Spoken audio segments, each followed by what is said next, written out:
Led by Moses, for 50 days the people of Israel wandered through the Sinai desert on their flight from Egypt to the promised land of Canaan. They reached the foot of Mount Horeb, also known as Mount Sinai, where God had appeared to Moses in the form of a burning bush and commanded him to free his people from bondage. There, the Israelites set up camp.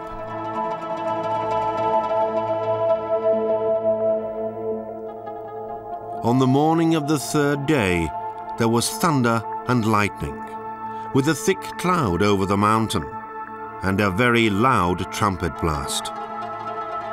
Mount Sinai was covered with smoke, because the Lord descended on it in fire.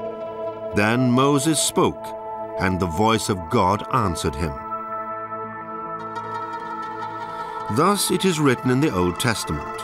What followed provided the foundation for the Christian faith and much of the world order. Moses received the Ten Commandments. Since then, Mount Sinai, the mountain of Moses, Jebel Musa, has been one of the holiest sites in Christianity.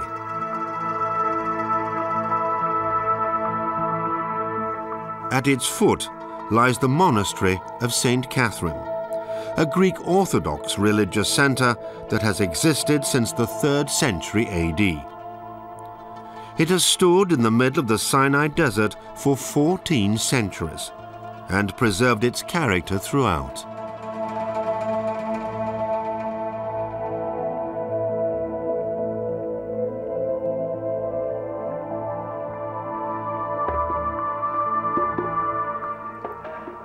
The Monastery of St. Catherine has always been an independent religious republic.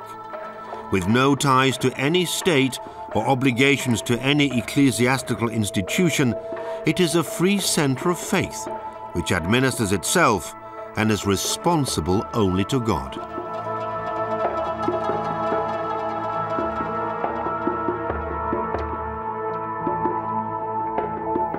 The monastery is built of rectangular hewn blocks of hard granite from the surrounding area.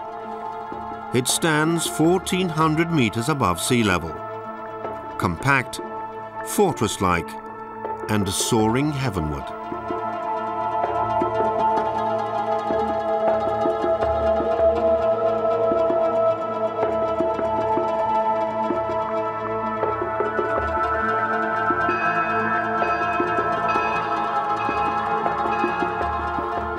Take your shoes off, the Lord said to Moses, for the place you are standing on is holy ground.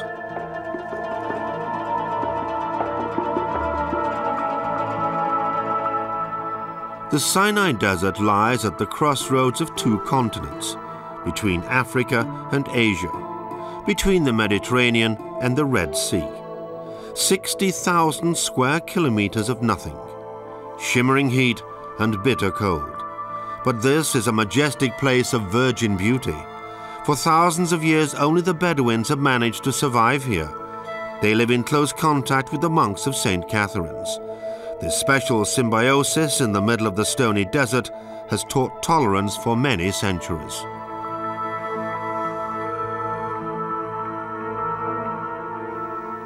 The monastery bears the name of St. Catherine, as does the nearby mountain where her relics were found. Today they rest in the monastery's basilica. The monastery of St. Catherine was built on the site of the burning bush. It still grows here even today, and its roots extend under the basilica, a phenomenon that is one of the mystical secrets of the Sinai. Helen, the mother of Constantine the Great, had a chapel built here as early as AD 330. When the basilica was constructed, the chapel was incorporated into it. Like Moses, Helen and Catherine were able to draw on the holy power of this place, and thus helped Christianity to spread. Catherine was beheaded for her faith in the early 4th century, and was later canonized.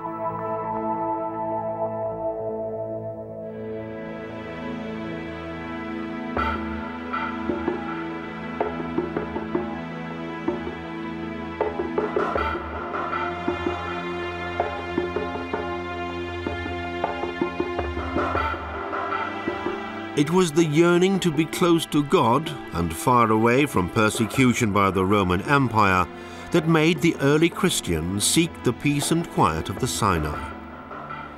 Hermit monks settled in this barren land as early as the 3rd century. It was only after Constantine the Great granted Christians religious freedom and Rome was purged of paganism after Catherine's death that the monastery flourished and developed its present-day character. The frugal, quiet, ritual life of the monks of St. Catherine's has changed little down the ages. Above all, they have remained servants of the faith. In the 4th century, the fraternity grew steadily, numbering up to 200 monks. But over the last few decades, this important site has been run by a small band of no more than 20 brothers in faith.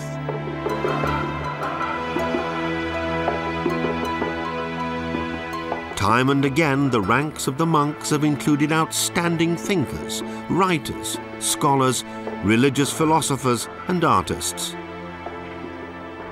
Today, the Monastery of St. Catherine houses the biggest collection of icons in the world.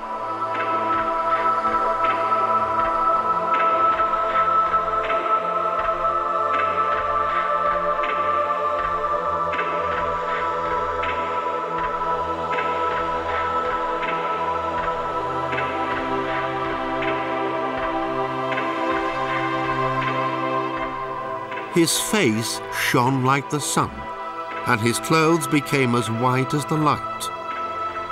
St. Matthew's description provided the basis for the mosaic of the Transfiguration, which fills the church's apse. Created by the monks of St. Catherine's, it is one of the most beautiful sacral works in the whole of Christianity. It shows Jesus accompanied by Moses and Elijah in the company of his 12 disciples and the 12 prophets.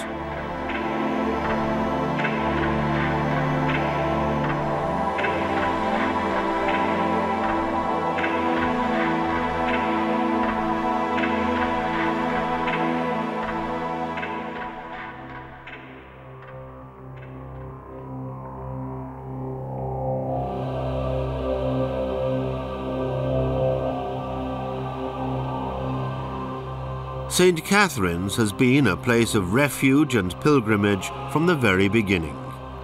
As early as the 4th century, travellers came here from far-off lands to consolidate their faith. And the monks have defended their orthodox stance even in the face of church pressure right through to the present day.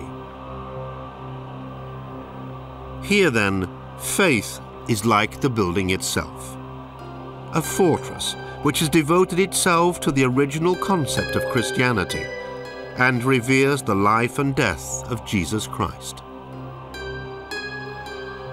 The monastery is a bulwark, fortified against attack by warlike tribes and invaders, and against religious doubt. In the 7th century, when Islam spread dramatically throughout the Sinai, which had been almost entirely Christian, the monks turned to Muhammad himself for help. In a document that has been preserved, he promised they would be left in peace.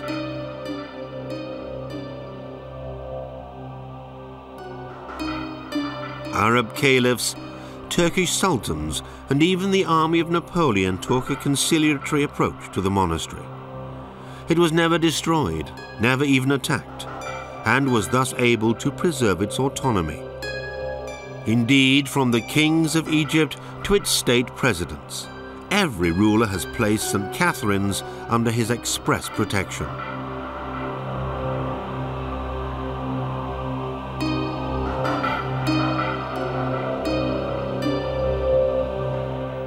The bells in the tower of the Basilica were donated by the Tsar of Russia. Their sound also echoes from the tower of the mosque built here after Muhammad as a sign of reconciliation.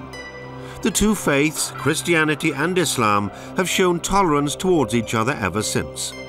This has also made St. Catherine's a monument to religious freedom.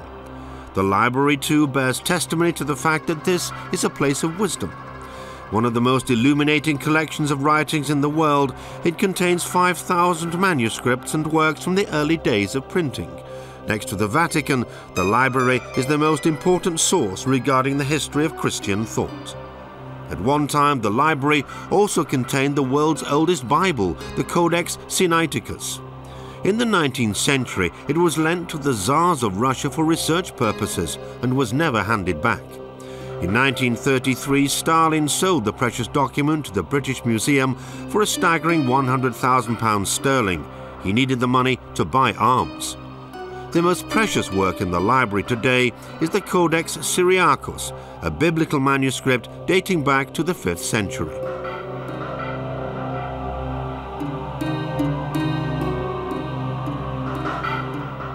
As old as the monastery itself, the library is a place of intellectual stimulation and discussion in the constant reflection on the roots of faith and its validity.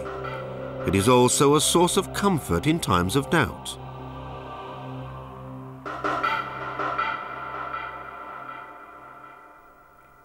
Faith has been practiced at St. Catherine's for 1,400 years. The monks come together for a service every day. They pass on their religious fortitude to those who seek it here.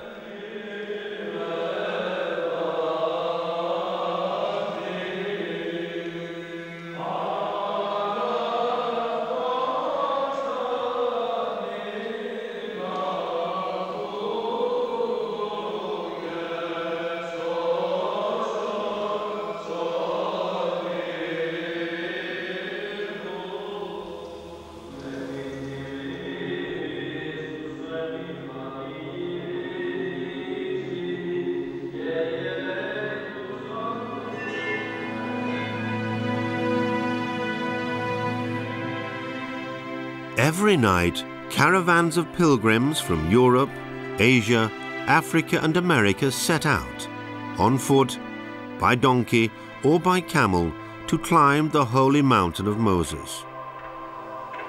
They are helped by the Bedouins, who have lived here since time immemorial. Then, peoples, cultures and faiths move closer together, united in the hope of a sign from God.